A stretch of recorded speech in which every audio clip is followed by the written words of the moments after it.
Halo, Assalamualaikum. Perkenalkan, nama saya Rita Amalia. Saya adalah mahasiswa PGSD FTIK Unisnu Jepara.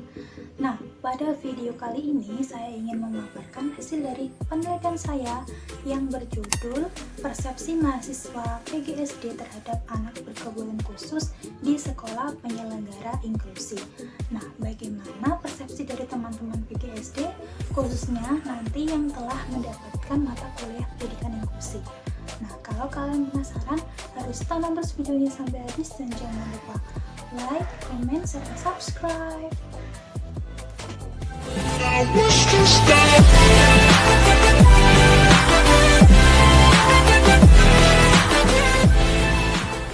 Nah, sebelum kita masuk pada bagaimana persepsi dari teman-teman PGSD, kita tahu dulu ya mengenai apa sih pendidikan inklusi itu, bagaimana sih pendidikan inklusi itu. Jadi, pendidikan inklusi ini berkonsep pada Quran Surat Al-Hujurat ayat 13, di mana telah dijelaskan bahwasannya Allah itu menciptakan manusia secara berbeda-beda, bukan untuk saling berpecah belah, tetapi untuk saling mengenal dan menghormati. Nah, dari konsep tersebut akhirnya diterapkan dalam dunia pendidikan, di mana sistem penyelenggara pendidikan inklusi ini adalah memberikan kesempatan yang sama antara anak yang reguler dan anak yang berkebutuhan khusus untuk sama-sama mendapatkan pendidikan setinggi-tingginya.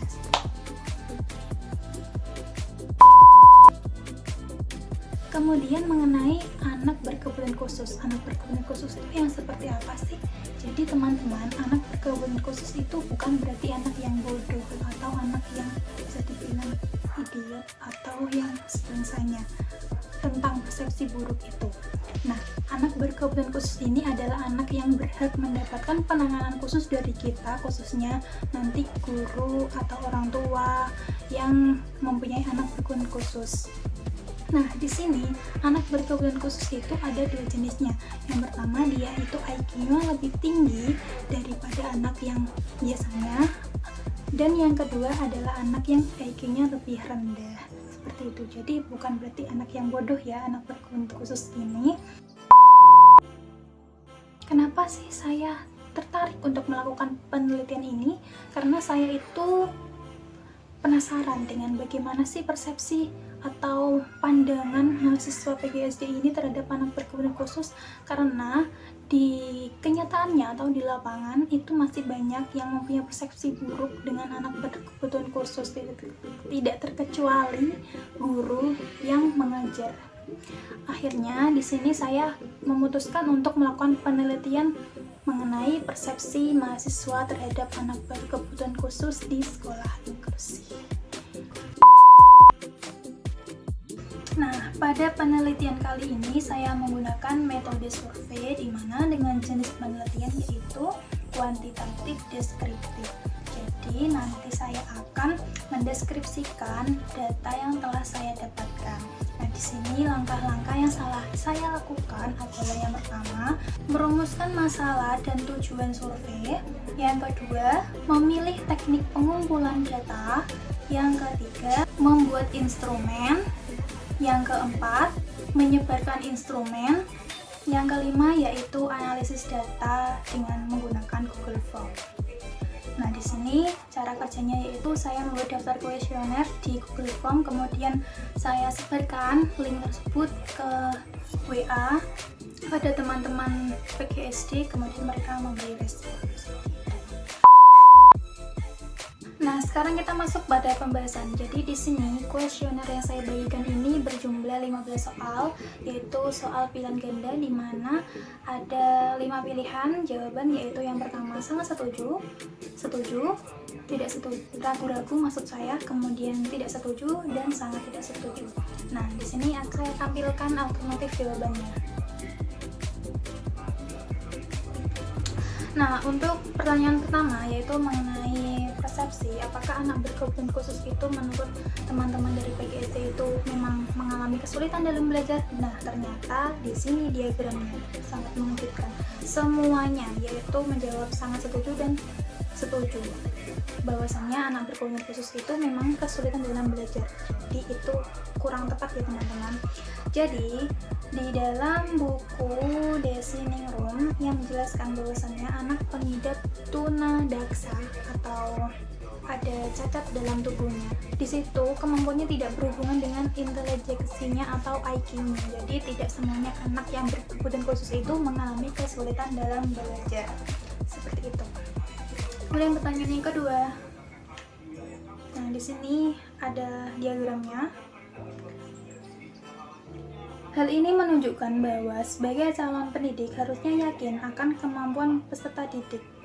Jadi jangan ragu-ragu untuk kemampuan peserta didik.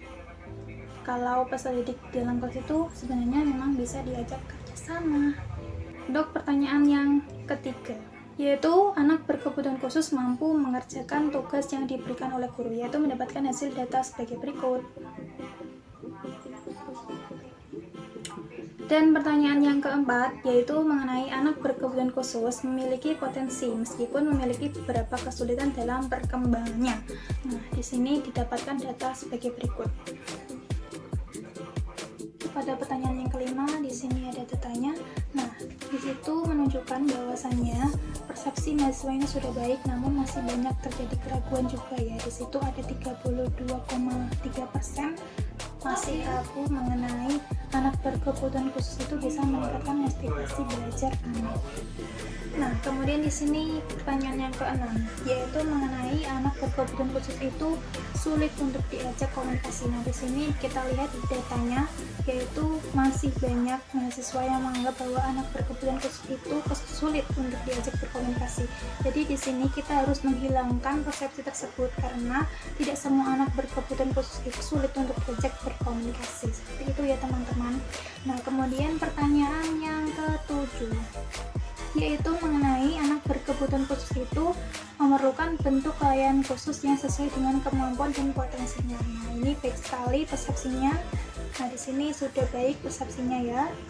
Kemudian yang pertanyaan ke-8, yaitu mengenai jika mendapatkan layanan yang sesuai dengan kebutuhannya, anak berkebutuhan khusus mampu mengembangkan potensinya secara optimal. Nah, di sini persepsinya juga sudah baik. Dapat kita lihat dari data yang diambil semuanya setuju, dari jawaban setuju dan sangat setuju.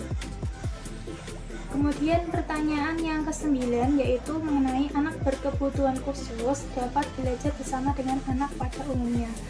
Nah, di sini sebenarnya sudah baik, sudah setuju, namun masih ada keraguan, yaitu sejumlah 25,8% mahasiswa masih ragu apakah anak berkebutuhan khusus ini mampu atau bisa belajar bersama dengan anak pada umumnya, seperti itu.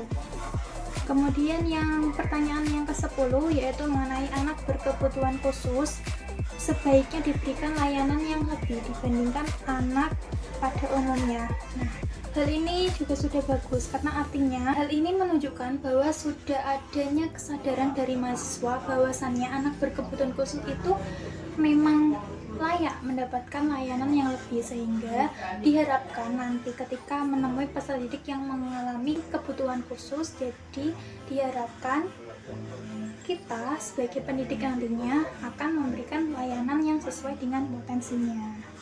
Kemudian pertanyaan yang ke-11, yaitu mengenai anak berkebutuhan khusus memiliki kemampuan yang terbatas dalam belajar. Di sini kita lihat datanya.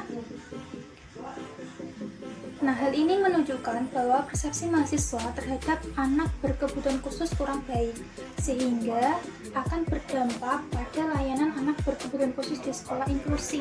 Karena masih banyak mahasiswa yang menganggap bahwa memang anak berkebutuhan khusus ini memiliki keterbatasan atau kemampuan yang terbatas dalam belajar. Seperti itu. Jadi kita harus kurangi persepsi tersebut ya teman-teman.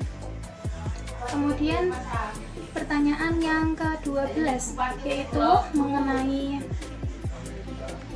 anak berkebutuhan khusus seharusnya sekolah di sekolah khusus atau sekolah SLB. Nah, di sini ada sebanyak 35,5% yang mengatakan tidak setuju. Khusus itu bisa sekolah di sekolah inklusi asalkan memang kebutuhannya itu masih bisa ditangani oleh guru yang ada di sekolah inklusi seperti itu. Kalau memang dirasa berat, nanti bisa disarankan untuk masuk ke SLB yang penanganannya akan lebih intensif gitu. Kemudian untuk pertanyaan yang ke-13 yaitu mengenai anak berkebutuhan khusus di kelas reguler harus dibantu oleh guru pendamping atau shadow teacher. Nah, di sini sudah baik ya persepsinya. Kita lihat dari data yang diambil. Kemudian yang pertanyaan ke-14 yaitu mengenai anak berkebutuhan khusus yang ringan yang bisa masuk ke sekolah dasar penyelenggara pendidikan inklusi. Nah, di sini kita lihat bermacam-macam ya jawabannya, sampai warna-warni. Kita lihat datanya di sini.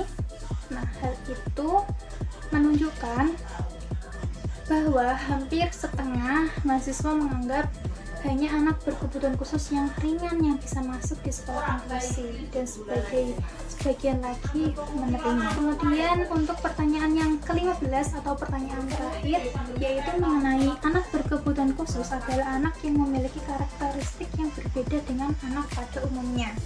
Nah, di sini mendapatkan hasil sebagai berikut.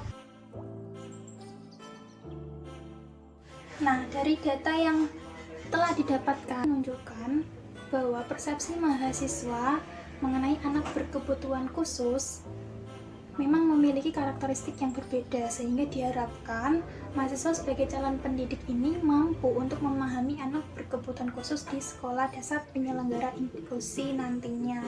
Nah, berdasarkan skor hasil penyelenggara angket, diperoleh nilai tertinggi yaitu 62 skor, dengan nilai terendah yaitu 45 skor, dan didapatkan nilai rata-ratanya sebesar 53,03, sehingga data jumlah nilai yang di atas rata-rata itu telah saya simpulkan ada sebanyak 15 mahasiswa atau sebesar 48,4% hasil skor penyebaran angket, dan data di bawah rata-rata yaitu sebanyak 16 mahasiswa atau sebesar 51,6%, sehingga disimpulkan bahwasannya persepsi mahasiswa program studi pendidikan guru sekolah dasar ini masih di bawah 50% atau masih kurang atau negatif, yaitu sebesar 48,4% nilai positifnya. Nah, seperti itu teman-teman hasil dari persepsi mahasiswa PGSD terhadap anak berkebutuhan khusus di sekolah inklusi. Nah, dari hasilnya tersebut kita harus semakin untuk memperbaiki ya persepsi kita, bahwasanya yang pertama tadi mungkin mengenai anak berkebutuhan khusus itu tidak semuanya sulit diajak berkomunikasi, tidak semuanya juga mengalami kesulitan dalam belajar. Nah, kita sebagai guru nantinya harus bisa memahami bagaimana anak itu belajarnya.